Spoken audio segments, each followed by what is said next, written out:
Welcome back in lecture series on topic electrochemistry.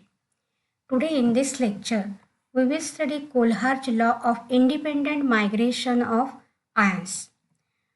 In last video, we have studied molar conductivity of strong as well as weak electrolyte and how it varies with concentration and what is meant by molar conductivity at zero concentration or at infinite dilution. And molar conductivity of strong electrolyte at infinite dilution can be calculated by extrapolation of graph. As it increases, there is the increase in dilution increases the molar conductivity and increase is linear. But the molar conductivity of weak electrolyte, if you see the curve, then molar conductivity of weak electrolyte goes on increasing with increase in dilution. That means decrease in concentration. But after some time, there is a sudden increase in molar conductivity of weak electrolyte and the graph is parallel to y-axis. So we cannot find out the molar conductivity at the zero concentration of weak electrolyte using this method. And so to calculate molar conductivity of weak electrolyte at zero concentration, Kohlrausch law is useful. So let us see what is the statement of Kohlrausch law. So according to this law, at infinite dilution, that means further dilution does not changes the value of molar conductivity. That dilution is known as infinite dilution, or it is also called as a zero concentration. So at infinite dilution, every ion in the electrolyte migrates independent of co-ion and contribute to total molar conductivity of an electrolyte irrespective of the nature of other ion to which it is associated.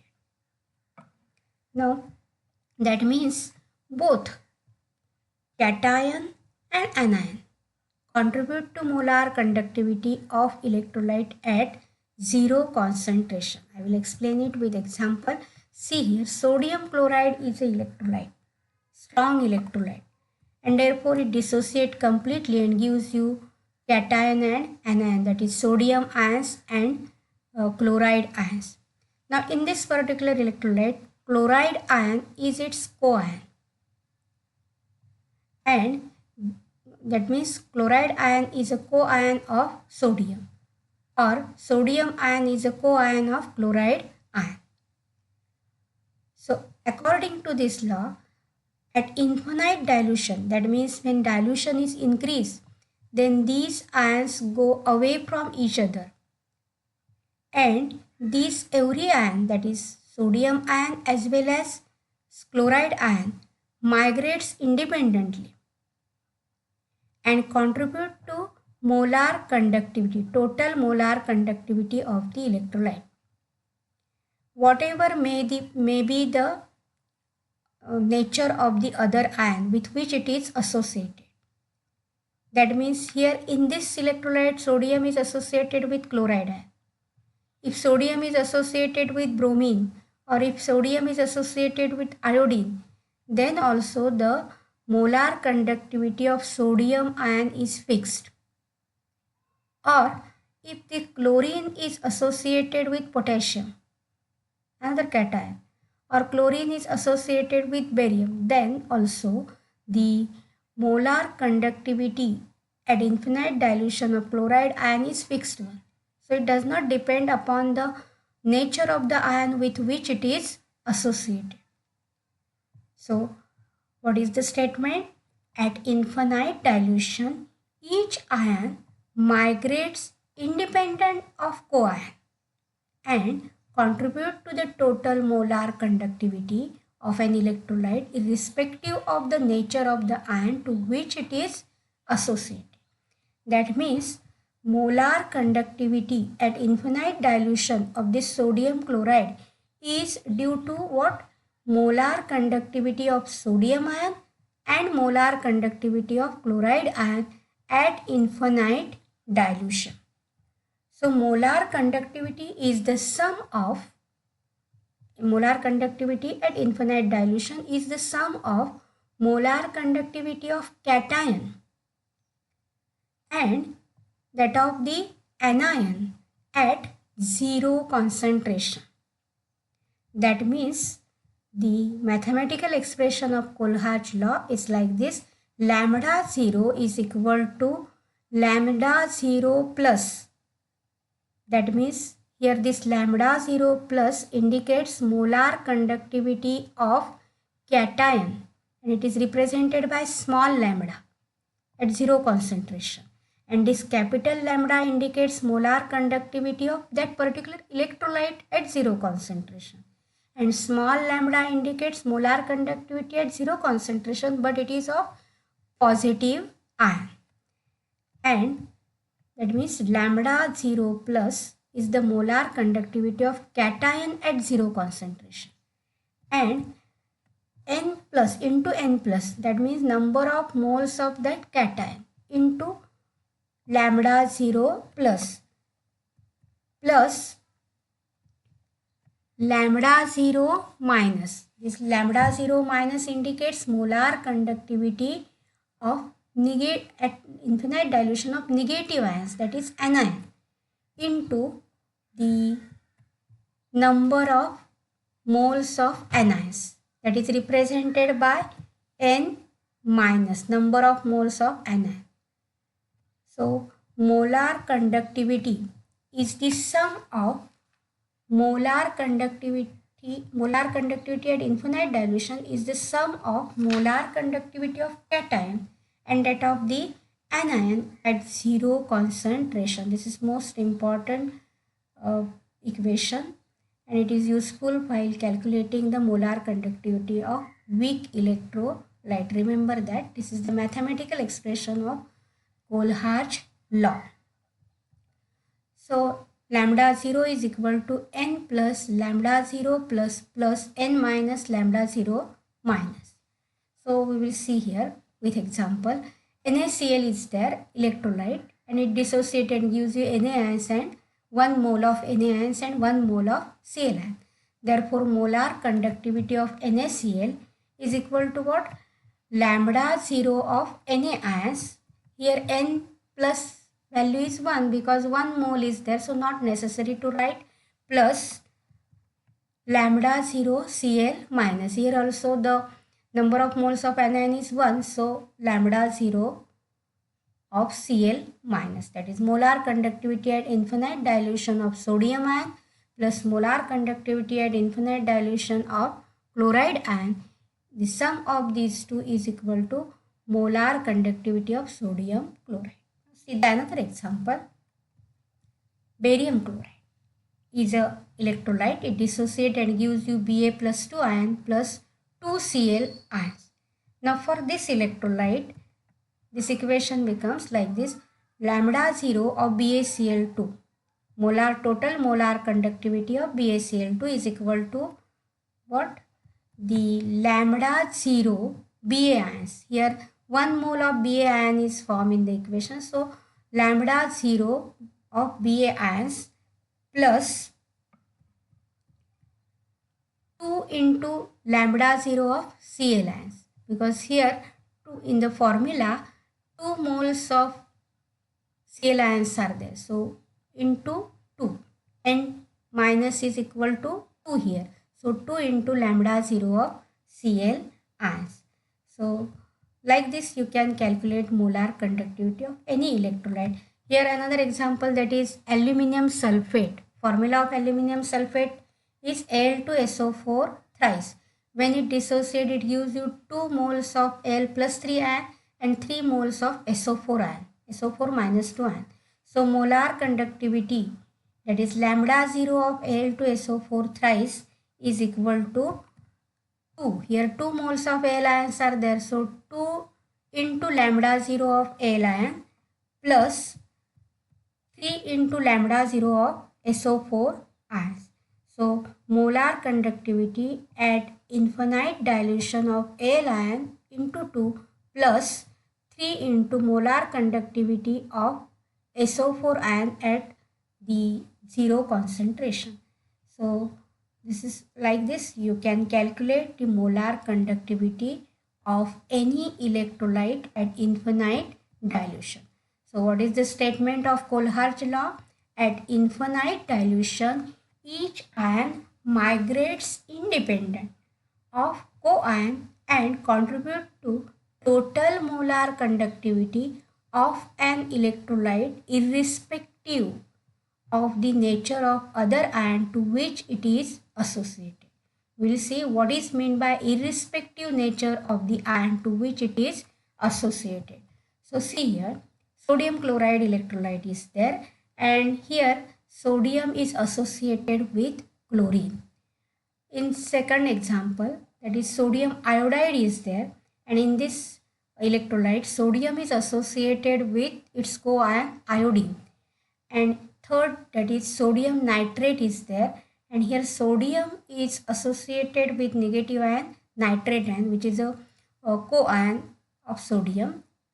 And in all these, sodium is common. In all the three electrolytes, sodium is common. And if the co-ions are different. In sodium chloride, Cl ion is there. In sodium iodide, iodine is there. And in sodium nitrate, NO3 is there. So its co-ions are different, but sodium ion is common. So whatever may be the co-ion, the molar conductivity at infinite dilution or contribution of sodium ion to total molar conductivity of sodium ion is fixed. And see the another example.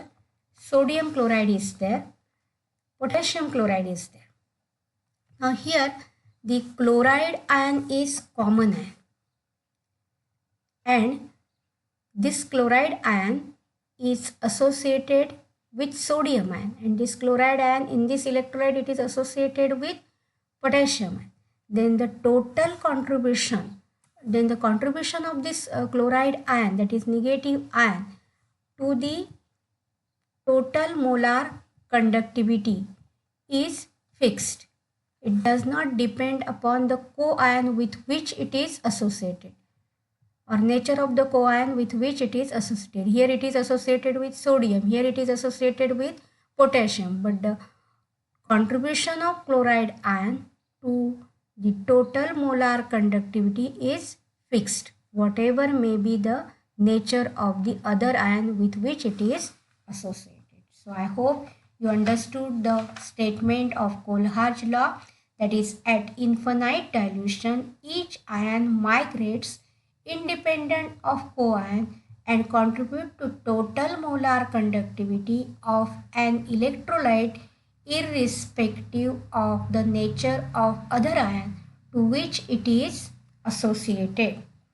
So let us see the applications of Kohlrausch law or Kohlrausch theory. Now this theory is used to calculate the molar conductivity of an electrolyte at zero concentration. For example, the molar conductivity, that is lambda 0 of KCl is equal to lambda 0 of K ions plus lambda 0 of Cl ions. Molar conductivity of molar conductivity at zero concentration of Cl ion plus molar conductivity at zero concentration of potassium ion. The sum of these two gives you the total molar conductivity at zero concentration of KCl. Like that, here barium hydroxide is there. So here the barium hydroxide dissociate and gives you barium ions and 2OH ions, and therefore here the molar conductivity at zero concentration of barium ion plus 2 into molar conductivity of the OH ions, and sum of these two molar conductivities of cation and anion gives you the molar conductivity at 0 concentration of barium hydroxide. So knowing the molar conductivities of the ions at infinite dilution, that is lambda 0 values of molar values of electrolyte can be obtained. By using this formula, you can find out the molar conductivity at infinite dilution of an electrolyte.